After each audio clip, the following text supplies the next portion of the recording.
So, hello folks and welcome to the studio, and for this section we're going to talk about sugar beet.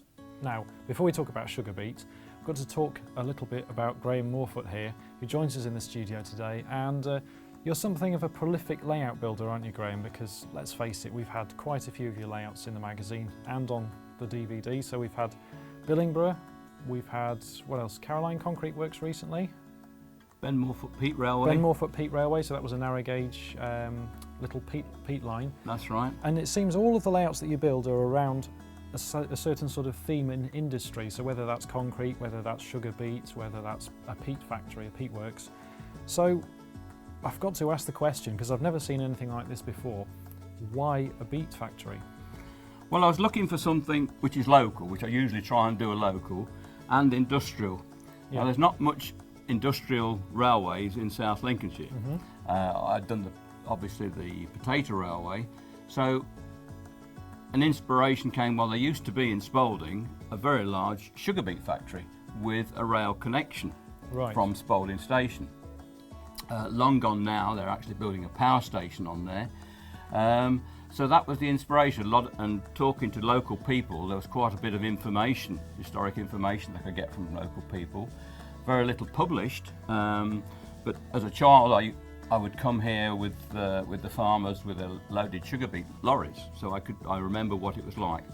There used to be 14 sugar beet factories in the country. There's now only 3 left. Wow, okay, right. So it's an industry that's completely changed, and so this is something you've looked to capture. Again, it comes back to the sort of childhood memory, recapturing that sense of lost industry and how things operated, you know, back in the day. So yes. Talk us through how things operate. So it's a terminus layout in a sense, because you've just got sidings at this end and a very small fiddle yard at that end. So what happens on the layout? Usually the loaded train comes in through a siding there from a branch line from the main line. Okay. Into the centre section road there. The locomotive uncouples, runs around, takes off the goods van, and then takes any loaded sugar vans or molasses or beet pulp wagons away, and off it goes. Okay. And then the company-owned switching, or the company-owned shunting engine. Yeah, so we've got a little austerity there. Yes, yeah. J94 comes in, and then that will shunt the yard, moving the wagons to various places. The loaded sugar beet passes over the weighbridge there, and the wagons are pushed up the ramp underneath a high pressure water jet, and that washes the sugar beet out from the open door at the side into a sluicing system and then into the factory. So these are actually just 16-ton mineral wagons, aren't they? That's right. But we've got a little bit of a variety of those iron ore? No, that is limestone. Limestone, okay. Yeah, so limestone is used in the process to when they boil the beet pulp to extract the sugar from it. Right, okay. And there's an oil tank there because oil was used on some of the boilers. Also coal as well comes in. So a byproduct from the sugar beet production was molasses, beet pulp, and then obviously the sugar. So 4,000 tonnes of sugar beet, which is the average amount per day which came into the sugar factory, would produce 700 tonnes of sugar and 400 tonnes of sugar beet, plus molasses. So it's arriving as a straight from the field. That's right. How's it departing? Is this something that's I guess it's not done in bulk form as it is now? There was no bulk form at this era. It was all bagged into paper sacks.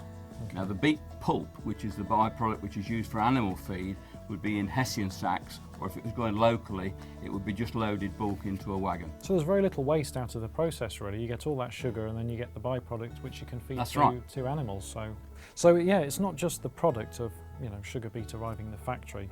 When we actually think about this, it's everything that's required to process it. So you've got oil, coal arriving as well. I guess it's for the burners and all of the energy required on site. And then you've got all of the products in the various forms going out. So you've got some ventilated vans, you've got your oil tank wagons, you've got even tank wagons for molasses. That's the molasses wagons, yes. So there's a bit of all sorts going on in terms of rolling stock. It's more flexible than you would have thought, really, on such a factory. Yes. So in terms of the road traffic, so it's not just arriving by train, it's also arriving by road. Yes. So I guess it's the same process whether it's wagon or Tractors. tractors. Yes. Yeah. So this is the weighbridge, the road weighbridge. Comes in, obviously they weigh it. It goes up the ramp. If it was a tipping lorry, it would just be tipped out. And if it wasn't a tipping lorry, they would use the same system with a high pressure water jet, which washed the sugar beet out into heaps or stored. It's quite a simple track plan as well. You've got, what is it, four points and 2 crossovers, is it? That's Something right. like that? Yeah, that's right. So 1, 2, 3, 4. Sorry, 5 points and 2 crossovers. Yes. But, yeah. Double slips. Operationally, I guess it's DC controlled. DC. There are only 3 inputs into it. Just happen to see this. What's? Right. So this is a digital unloader. Oh right. Okay. I see where this is going. So normally, if you wanted to unload a wagon, you'd put it out of sight somewhere behind the warehouse. Just behind here or something, yeah. And then inside each one of these loads is a ferrous, either a nail or a washer. So when you came to taking it off, you could just lift it out. It's a good idea for your layouts at home. If you see this, just make your little loads as something that's removable. What's this? Just cast in? It's foam. Just a bit of foam that you've painted up and yes. then sprinkled something on top. Yes. So it's very lightweight with a bit of metal on top, and you've got a powerful magnet. Just a magnet on there. Makes them easily removable, doesn't it? So that's just sort of a general guided tour of the layout. So I'm going to leave Graham to show us some trains in action and give you a bit of a feel of how this layout looks like in operation.